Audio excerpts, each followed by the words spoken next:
અત્યારે દેશ આપણો ખાડામાં જઈ રહ્યો છે।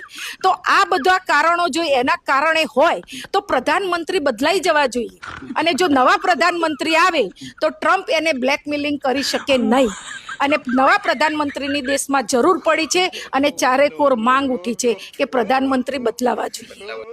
નમસ્કાર મિત્રો, સાંભળ્યું ને તમે કે ભારતના વડાપ્રધાન બદલવાના છે।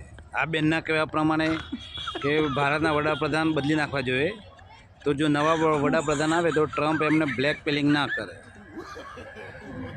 અને આપણો ભારત દેશ ખાડામાં ગયો છે એ બહાર આવી જાય।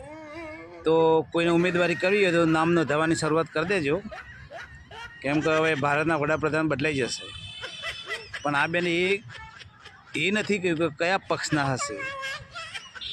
કમસે કમ પોતાના પક્ષનું નામ તો લેવું હતું કે ભાઈ કોંગ્રેસના વડાપ્રધાન પદના ઉમેદવાર બનશે। તો કોમેન્ટ કરજો, વડાપ્રધાન બદલવા જોઈએ કે નહીં।